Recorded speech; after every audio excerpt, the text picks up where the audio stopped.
Hello, esteemed viewers. Welcome to our channel, where we bring you the best moral stories, including the richest man in Babylon and the greatest salesman on earth, all aimed at improving your life through inspiring tales.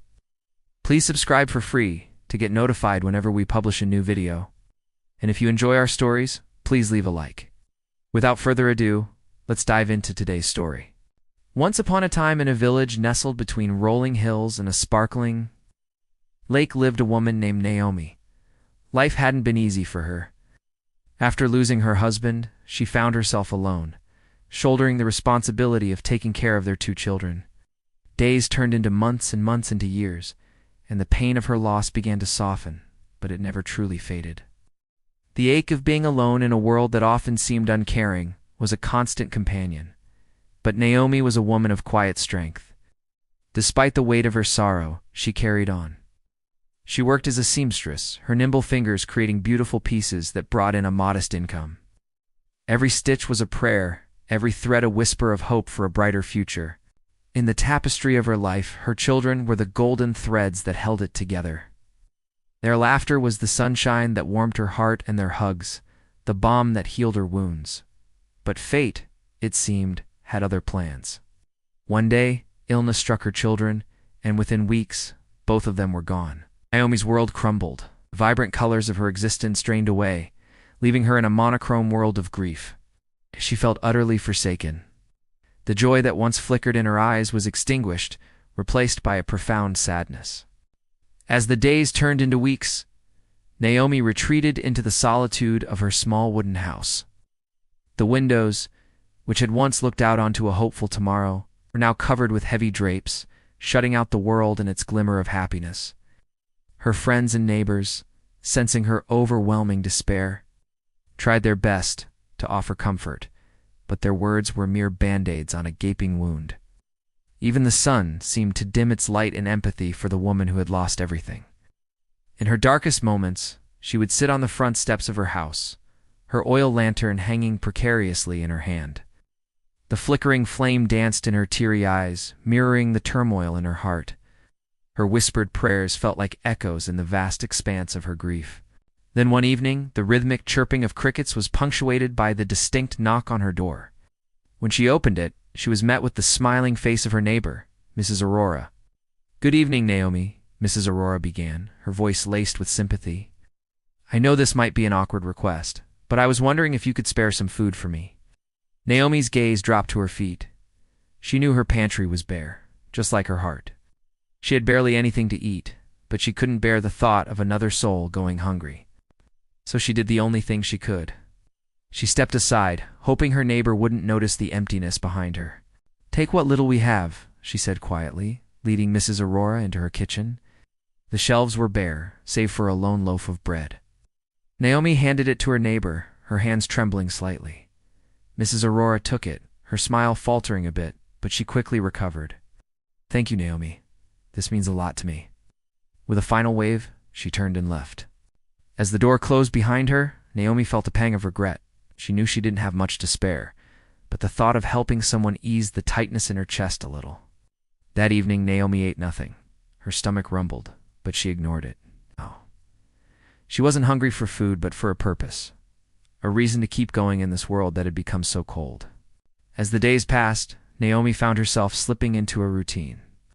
She spent her days in quiet solitude, her only company the dust motes, dancing in the sunlight that streamed through her window. Occasionally, she would step out, meeting the concerned glances of her neighbors, their pity a heavy weight on her shoulders. But it was on these very steps that something remarkable happened. One night, as she sat wrapped in her shawl, her oil lantern threatening to extinguish itself, she heard the faint sound of footsteps.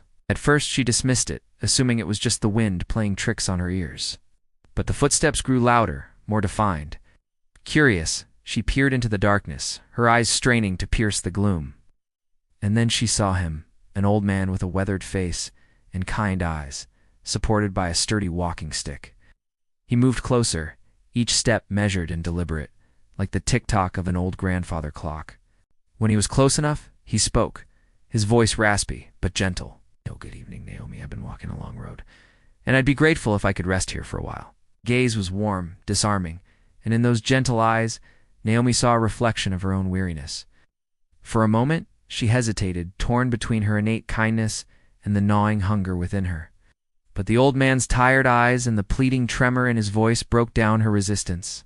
"Of course," she murmured, rising to her feet and brushing the dirt off her shawl. "Let's go inside. It's not much, but you can rest by the fire." Together they stepped into the dimly lit room, the old man leaning heavily on his staff.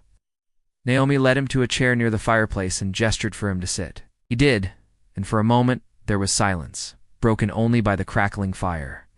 Then the old man turned to her, his eyes twinkling in the firelight. "Thank you for your hospitality, child. You are indeed a kind soul." Naomi managed a weak smile. "It's nothing, really. Just doing what I can." As the evening deepened, the old man stirred, his gaze fixed on Naomi's oil lantern, which had dwindled to a feeble flicker. "May I ask why you don't light a new one?" he finally asked, his voice soft but penetrating.